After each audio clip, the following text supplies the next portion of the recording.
আজকে পরিস্থিতি কেমন রয়েছে আপনারা জানেন মেট্রোপলিটনে অবৈধ অটো এবং গ্রাম সেন্টে মিছিল।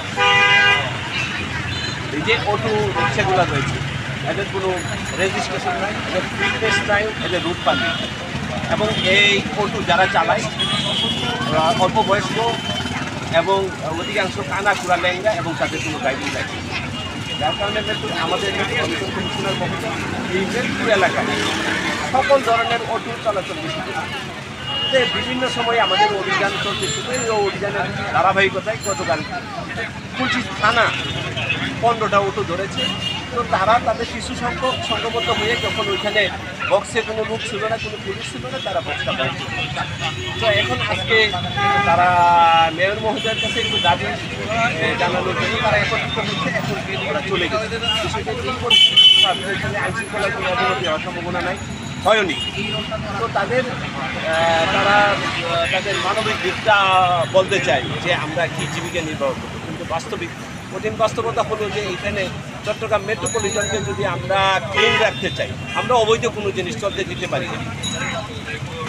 গতকালকে ঘটনায় কোনো মামলা বা আটক হয়েছে? হ্যাঁ, মামলা হয়েছে, 5 জন আটক হয়েছে। থ্যাংক ইউ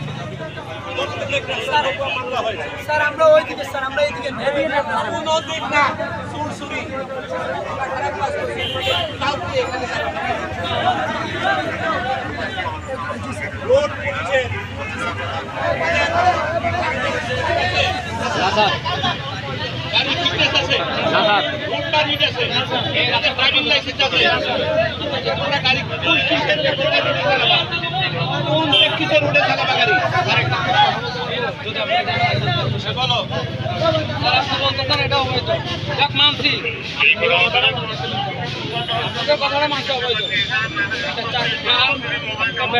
ব্যাটারিটা তো অবৈধ না, এটা গাড়িটা অবৈধ মানতে পারি, অবশ্যই অবৈধ মানতে পারি।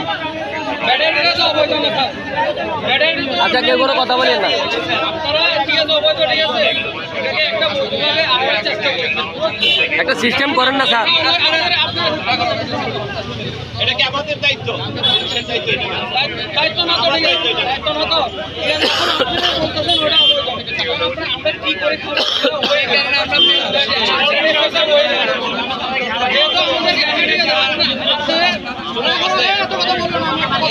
এটা আমাদের দায়িত্ব না। যেহেতু বলছেন আপনার গঙ্গা মেয়রের কাছে তো ঠিক আছে, এই যে জনতা অবৈধ জনতান্ত্রীরা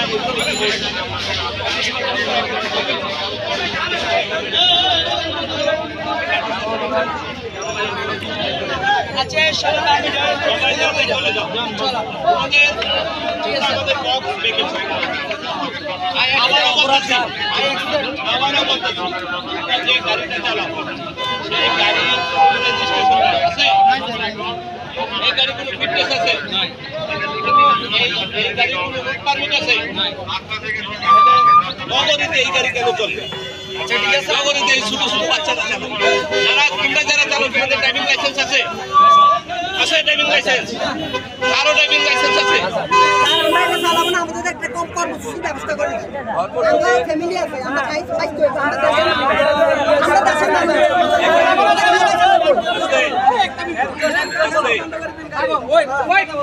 ভাই এত কথা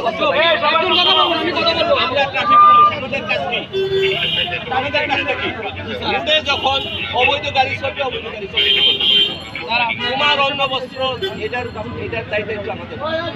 আমাদের দায়িত্ব কি? সেই দায়িত্ব নিয়ে তোমার এখন যদি এক ডাকাতি এসে আমি ডাকাতি করবো, আমি ডাকাতি করবো নাকি আমার অন্য কর্মসংস্থানের সুবিধা,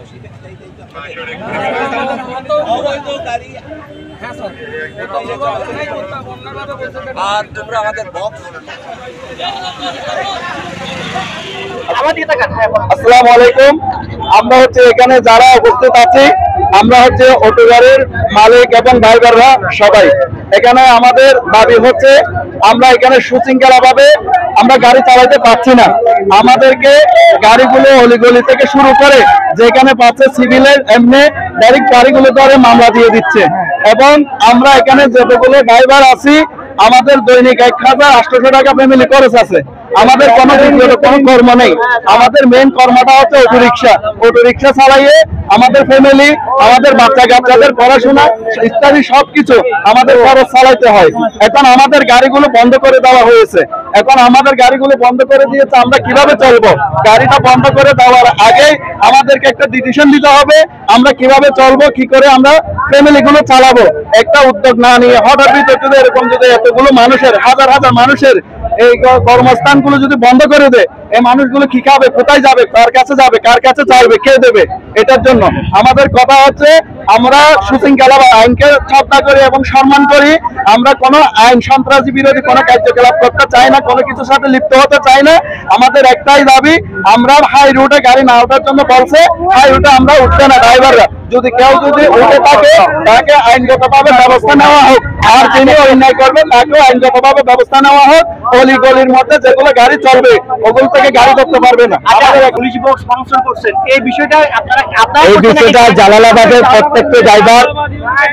প্রত্যেকটা ড্রাইভার এরা পুলিশ বক্স ভাঙচুর করছে, কিন্তু অপরাধ আমাদের উপরে চাপাই দিচ্ছে, কিন্তু আমরা এগুলো কিছুই দেখি নাই। আমাদেরকে প্রত্যেক ড্রাইভারদেরকে টাইগার আমবাগান মোড়ে অনেক মারধর করছে, তখন আমরা আমাদের গাড়ি নিয়ে জালপাল নিয়ে পালাইছি, আর এদিক দিয়ে জালালাবাদের ড্রাইভাররা পুলিশের বক্স ভাঙচুর করছে। কালকের মূল ঘটনা কি? ঝামেলার মধ্যে আমাদের ওয়ারলেস আমবাগান এই পক্ষের কোন ড্রাইভার পুলিশ বক্স ভাঙচুর করতে যায় নাই। যদি কেউ গিয়ে থাকে, পুলিশ আমাদেরকে বলছে ভিডিও ফুটেজ আছে, আমরা পুলিশকে বলছি যে যদি আপনাদের কাছে ভিডিও ফুটেজ থাকে তাহলে আপনি এগুলো দেখে অবশ্যই আপনি তাদেরকে আইনের আওতায় নিতে আপনি বাধ্য। এখন আমরা এখানে রাস্তায় দাঁড়ানোর মূল উদ্দেশ্য এটাই, আমরা ছেলেমেয়ে বাঁচতে চাই।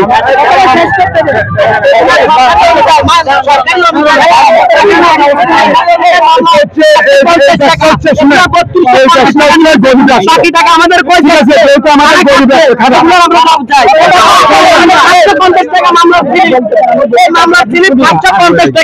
তার কারণে 3250 টাকা হয়েছে মোট মিলে আমাদেরকে যেটা স্লিপ দেয় ওখানে লেখা হয় 750 টাকা, কিন্তু নেওয়া হয় কত জানেন? 5750 টাকা। বাকি টাকা কোথায় যায়? কিন্তু এগুলো আমাদের এটা তো গরিব রাষ্ট্র, এটা হচ্ছে যেহেতু গরিব রাষ্ট্র, হ্যাঁ আমরা যদি অটো না চালাই কি করে খাবো? এখন আসলে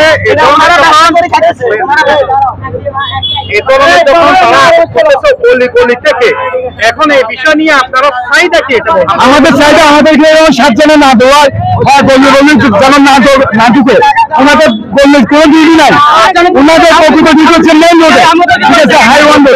তাহলে যদি আমাদেরকে যদি বললেন দিক থেকে নিয়ে যাওয়া হয় তাহলে আমরা কি করবো বলেন? আপনাদের কত পরিবার আছে মনে হয়? আমাদের এখানে পরিবার আছে প্রায় এখান থেকে ওয়ারলেস থেকে টাইগার বাস পর্যন্ত 2,500-3,000 ফ্যামিলি আছে, গরিব ফ্যামিলি। যেহেতু আমরা ডেলি খাই, ডেলি কামাই করলে ডেলি খেতে পারি, নাহলে উপস্থিত হয় আমাদেরকে কেউ জিজ্ঞাসা করে না যে তারা খাইছিস। আমরা একজন বসে থাকলে আমাদের এই যে কালকে আমরা বসে আমরা না খাই, এখনো পর্যন্ত না খাওয়া।